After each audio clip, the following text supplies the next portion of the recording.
हमारे पंच भी आ रहे, आ जाओ वाले साहब, आगे आजा साहब पंच आ रहे हमारे।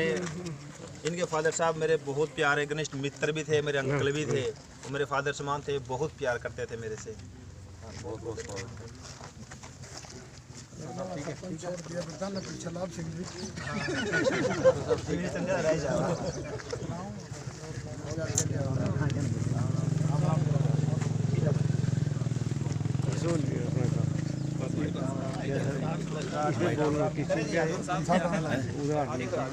सड़क का शिलान्यास। सड़क मटरवा खेड़ी का शिलान्यास विधायक सतपाल जम्मा द्वारा शुभारंभ किया गया।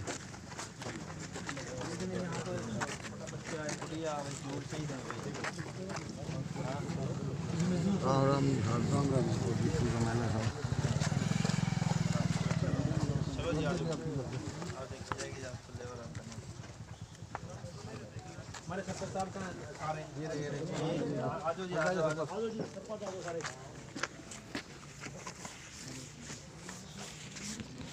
सीधे गांव का सरपंच है, सीधे गांव का सरपंच हमने आपसे बोला। ये लो जी, वाह जी वाह।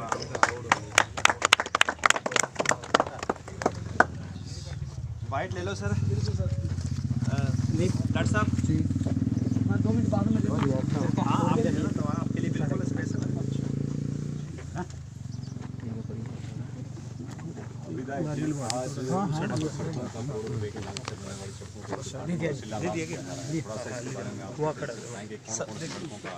जी सबसे पहले सर आपके सभी दर्शकों को मेरी नमस्कार। और आपने देखा होगा सर 2 दिन पहले हमने स्कूलों का, मेरे पूरे हलके के जो स्कूल थे उनमें हमने 3 करोड़ का विकास कार्यों का शिलान्यास किया था और उद्घाटन किया था। आज सर हम आए हैं अपनी सड़कों को लेके। इसमें से आज हमारी 4 सड़कें हैं, जिसमें से 2 का उद्घाटन है और 2 का शिलान्यास है। जो उद्घाटन है सर वो है हमारी फड़ से मटरवा खेड़ी सड़क का सर आज उद्घाटन है, जिसकी लंबाई 2600 मीटर है और जिसकी लागत जो बन के जो तैयार हुई है 48,35,000 में जो बन के वो तैयार हुई है। ऐसे ही हमारे यहाँ से मटरवा खेड़ी से फतेहपुर जो 7.5 किलोमीटर 7420 मीटर की जो लंबाई है और जिस लागत से बनकर तैयार हुई है 1,31,79,000 से बनकर तैयार हुई है। और ऐसे ही जो शिलान्यास आज हम करने जा रहे हैं वो मटरवा खेड़ी से हमारे जो ये डलियानी वाली जो सड़क है, ये 1.5 किलोमीटर 1480 मीटर की सड़क है और जिस पर लागत आएगी 57,31,000 से जो बनकर तैयार होगी। ऐसे ही हमारी एक बड़ी वेटेड सड़क जो कह सकते हैं भी बड़े समय से इंतजार कर रहे थे, बुच्ची की। जब आप मुन्नरेडी वाले बस स्टैंड से नीचे उतरते हो तो वहाँ से जो बुच्ची की तरफ सड़क जाती है तो वो 1200 मीटर की लगभग उसकी लंबाई है और आज उसका भी उद्घाटन होगा और साथ में वो चौड़ी भी होगी, उसकी चौड़ाई भी कर रहे हैं और जिसकी लागत 63,58,000 से जो बनकर तैयार होगी। और ऐसे ही बहुत सारे विकास कार्य हैं हर दिन, क्योंकि ये हमारी जो नायब सरकार है, जो हमारे मुख्यमंत्री है नायब सिंह सैनी है, उनका एक ही मिशन है, एक ही मकसद है, अपने हरियाणा को नंबर 1 हरियाणा बनाना और एक विकसित हरियाणा बनाना। और कुछ दिन पहले बात हुई थी मुख्यमंत्री से, तो उन्होंने कहा था जम्बा साहब हमने सबसे पहले अपने स्टेट को विकसित करके हमारे बड़े लोकप्रिय जो प्रधानमंत्री हैं नरेंद्र मोदी जी को हमने इनको तोहफा देना है, गिफ्ट करना है, इसलिए हमने दिन रात काम करना है।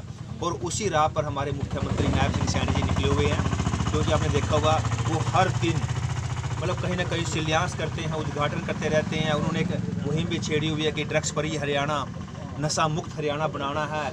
और आपने 2 दिन पहले देखा होगा कि सांसद खेल महोत्सव भी चल रहा है, उसमें भी हमारे जो सांसद जी हैं वो भी आए थे और बच्चों को खेलों में तो जो भी आगे बढ़ने के लिए प्रेरित कर रहे थे। क्योंकि जो हमारे बच्चे हैं, मैं आपको कहना चाहूँगा कि मैं कुछ दिन पहले हमारी एक कमेटी गई थी कर्नाटका में, स्पोर्ट्स जो हमारी कमेटी थी वो गई थी और वहाँ पे एक बात बड़ी हमें सुन के बड़ी प्रसन्नता हुई है। जो वहाँ के स्पोर्ट्स डिपार्टमेंट है वो कहते थे अगर हम हरियाणा के बच्चे भी जो कम्युनिटी हरियाणा के बच्चों में हैं अगर वो हमें स्टेमिना वाले बच्चे हमें मिल जाएं तो हम भी इतने मेडल लेके आ सकते हैं। तो हमें बड़े कहते हैं गर्व करते हैं आप अपनी हरियाणा की धरती पे कि हरियाणा की माटी पे कि यहाँ पे ऐसे ऐसे नौजवान पैदा होते हैं। और विधायक जी आज विशेष तौर पे जो है सड़कों का आप शिलान्यास और उद्घाटन करने जी। के लिए पहुंचे हैं। विधायक जी ऐसी बहुत सारे लिंक रोड हैं कि कई सड़कें तो ऐसी होती हैं कि उन पर रिपेयर की भी ज़रूरत नहीं होती, लेकिन दोबारा उनको फिर भी बना दिया जाता है। लेकिन बहुत सारे लिंक रोड ऐसे हैं जो गाँव से जोड़ते हैं, तो उनमें ये भी पता नहीं चलता है कि खड्डे कहाँ हैं और सड़क कहाँ है। जी तो उन सड़कों का नंबर ही नहीं पड़ता। जी जयपाल जी, मुझे ऐसी एक सड़क का नाम बताइए कि वो सड़क है मेरे पुंडरी हलके में। आप मुझे अभी ऑनलाइन कैमरा बताइए कि भी वो सड़क है सर, पता नहीं सड़क है कि खड्डे हैं, तो ताकि मुझे भी पता चले भी ऐसी भी मेरे विधानसभा में ऐसी कोई सड़क बची हुई है। 84 सड़कें आई हुई है जिस पे काम चल रहा है और जिसके टेंडर लग चुके हैं या प्रोसेस में है या लगने वाले हैं। और हम तो ज़्यादातर पुंडरी में, आपने देखा होगा पुंडरी में ज़्यादा सीसी की सड़कें बनने जा रही है और मुझे कोई ऐसी सड़क तो दिखाई सर नहीं। एक फल से देरडूर सड़क है जी वो पास हो लिंक रोड चुकी है, सर। पास हो चुकी है सर, और ऐसे ही एक फल से जो है वो खेड़ी राय वाली जो पास हो चुकी है वो भी। ऐसी मतलब कोई पास सड़क हो- नहीं छोड़ी हमने, कोई ये कह दें कि भाई जैसे आप बुच्ची वाली सड़क की बात करें, जी। ये पिछले 8 साल पहले बनी थी। तो जब बताया कि 8 साल पहले बनी थी, सबसे पहले हमने सड़क को लिया है कि पहले इसको बनाइए। और ऐसे ही जो सड़क ज़्यादा टूटी हुई है पहले हम उनको ले रहे हैं, क्योंकि अभी टेम्परेचर भी कम हो गया है, क्योंकि जो ये तारकोल पड़ता है ये ज़्यादा गर्मी में पड़ता है। तो हम वो सड़कें ले रहे हैं जो ज़्यादा टूटी हुई है। इसके बाद फरवरी में इन पे काम शुरू होगा। लेकिन जो सीसी की सड़कें हैं, जैसे कि पुंडरी में सीसी की सड़कें बनने जा रही है, उन पे काम चलता रहेगा। मेरे गांव जाम्बा से खेड़ी सिकंदर वाली सड़क है, वो सीसी है, वो बनती रहेगी। तो जो सीसी की सड़कें वो बनती रहेंगी और जो तारकोल की है वो सड़कें कुछ सड़कें अब बनेंगी, बाकी फरवरी में शुरू काम होगा। विधायक जी अब सर्दी का मौसम है, धुंध पड़ना शुरू हो जाएगी, लेकिन अपना जो कैथल करनाल रोड है गिरधर लाल अहलूवालिया चौक से लेके और मोहना तक, इसमें जो डिवाइडर है उस डिवाइडर के अंदर 17 कट है, जिनमें से कई कट तो ऐसे हैं जो अवैध रूप से, जिनकी कोई ज़रूरत भी नहीं है। और उनमें अक्सर आपने भी देखे होगा, आपका रास्ता वहीं पड़ता है, बहुत सारे एक्सीडेंट होते हैं सर। देखो मेरी एसडीओ साहब से भी बात हुई। पता है क्या है जयपाल जी, ये जो कट छुटवाने वाले भी हम लोग ही हैं। तब स्पार्स से डलवा के ये कट रखवा लेते हैं कि भी कट हमें चाहिए जी, मेरे घर सामने पड़ता है, गली पड़ती है। कोई नहीं, ये गली दोबारा डीएलपी में डलेगी मार्च में, और ये गली ये जो सड़क है ये सीसी भी बनेगी। और जो डिवाइडर जो ज़्यादा डिवाइडर बने हुए हैं उनको बंद करवाएंगे। बिल्कुल आपने ये मैटर बोला है, संज्ञान में लाया है, इसको हम जरूर, हमारे अधिकारी भी खड़े हैं पीडब्ल्यूडी के। मैं रविंदर जी आपको बोलता हूँ कि ऐसा कोई कट है जो हमें ज़रूरत नहीं है और कट हुआ खुला हुआ है, उसको बंद करवाएंगे। और सर एक ऐसा ही इसी प्रकार का जो है गांव जैसे फरल के अंदर सर, तो वहाँ फल्गू से एक सड़क पे वो आता है, तो वहाँ पे कोई भी निशान या सांकेतिक चिन्ह नहीं है, वहाँ पे एक्सीडेंट बहुत ज़्यादा होते हैं। या तो वहाँ पे टेम्परेरी ब्रेकर बनवाए जाए सर, या सांकेतिक चिन्ह लगवाए जाए। जी रविंदर जी, ये नोट कर लीजिए, बिल्कुल है। और आपने नाम लिया फरल का, मैं आपको बताना चाहूँगा कि 5 सड़कें जो पास होके वो टेंडर भी लग गया है। बस हमारे पास थोड़ा टाइम नहीं था, व्यवस्था थी।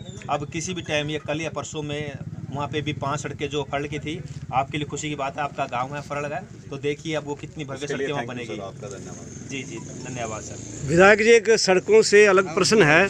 गांव फतेहपुर का एक सुल्तान सिंह वालिया अभी मिले थे, उन्होंने कहा विधायक जी हमारे गांव के मतलब ये चाहते हैं कि भाई इसको म्यूनसिपल कमेटी बनाया जाए, जबकि गांव के लोग आपसे नाराज़गी जता रहे हैं। वो कह रहे हैं कि हम गांव भी रखना चाहते हैं, इसके बारे में आप बताइए। जी सतपाल जी, देखो मैं कौन होता हूँ बनाने वाला नहीं बनाने वाला।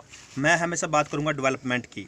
अगर मुझे लगेगा कि भाई किसी गांव में ज़्यादा एरिया है और फंड कम आ रहे हैं, और नगर पालिका को बनाने के लिए जो टर्म कंडीशन होती है अगर पूरी कर रहा है, कोई गांव पूरी कर रहा है, तो मेरा फ़र्ज़ बनता है कि जो आला अधिकारी हैं उनके पास फाइल पहुंचाना और उनके संज्ञान में डालना। करना ना करना गांव वालों के हाथ में है। अगर वो प्रस्ताव डाल के देंगे तो बनेगी, नहीं डालेंगे मैं कौन सा करने वाला हूँ, नहीं बनेगी तो नहीं बनेगी। लेकिन अगर बात करें डेवलपमेंट की, अगर फतेहपुर की डेवलपमेंट की बात करें, फतेहपुर के पास बहुत सारा एरिया है जिसको हम पुंडरी बोलते हैं। पुंडरी का एरिया नहीं है, वह फतेहपुर का है। हमें फ़ंड ज़्यादा चाहिए, लेकिन हमारे पास फ़ंड बहुत कम होता है पंचायत के पास। अगर बात करें पुंडरी के पास बहुत फ़ंड है, लेकिन हमारे फतेहपुर के पास है, हमारे सरपंच जी है, बिल्कुल दिन रात लगे रहते हैं काम पे, लेकिन फ़ंड की वजह से ही दिक्कत आती है। तो ये बात है डेवलपमेंट की। अगर गाँव के लोग नहीं चाहते तो नहीं चाहते, क्योंकि ग्राम सभा प्रस्ताव डालेगी, प्रस्ताव डाल के अगर गाँव के लोग एग्री होंगे तो आगे बढ़ेंगे। मेरा फ़र्ज़ है लोगों को बताना। कल को ये ना बोले कि भाई आपने हमारी नगर पालिका क्यों नहीं बनाई जी, हम बन सकते थे, हमारे पास भी इतना फंड आ सकता था, ये फैसिलिटी हो सकती थी। कल को मुझे नहीं दोष देंगे ना सर। मैं तो देखो सर चलूँगा डेवलपमेंट के साथ, जहाँ डेवलपमेंट होगी मैं उसके ही फेवर की बात करूँगा। आपके आने से पहले थोड़ी देर पहले सरपंच साहब ये कह रहे थे कि हमारी बात हो चुकी है, हम विलेज का ही विलेज चाहते हैं, बना रहे हैं। जी, अगर गांव के लोग विलेज चाहते हैं तो विलेज रहेगा, इसमें क्या दिक्कत है। लेकिन जो मैंने बताया था, जो टर्म कंडीशन होती है, जो फंड चाहिए एक गांव के लिए, ज़्यादा फंड कहां से आ सकता है, क्योंकि आपको देखा होगा पूरे गांव में गलियां फटी पड़ी है, सारी गलियां टूटी हुई हैं, लेकिन फंड की वजह से अब वो दिक्कतें आ रही है। तो मैंने कहा था कि अगर ऐसा कुछ करना है, हमारी सारी टर्म कंडीशन पूरी हो रही है, अगर हम नगर पालिका बनानी है तो हम बना सकते हैं, हमारे फंड मिल सकते हैं। इसके लिए हम उस तरफ आगे बढ़े थे। अगर गाँव के लोग नहीं चाहते तो सर, अगर गाँव के लोग ही सर्वे अगर वो चाहेंगे तो आगे बढ़ेंगे, नहीं चाहेंगे तो नहीं बढ़ेंगे आगे। सुल्तान सिंह जो वालिया बुजुर्ग व्यक्ति हैं वो कह रहे हैं कि विधायक जी वापस ले लें जो उन्होंने आज इस बाबत जो प्रस्ताव पास किया है, जो भी है। देखो, मेरे डेवलपमेंट के हिसाब से जो कंडीशन पूरी हो रही है, मैंने वो आगे लिख के दे दी है। आगे गांव और जो हमारे आलाधिकारी हैं, जो हमारे शिशु नेतृत्व हैं, अगला डिसीजन उनका होगा कि उन्होंने क्या करना है। ठीक है, धन्यवाद। थैंक यू सर, धन्यवाद।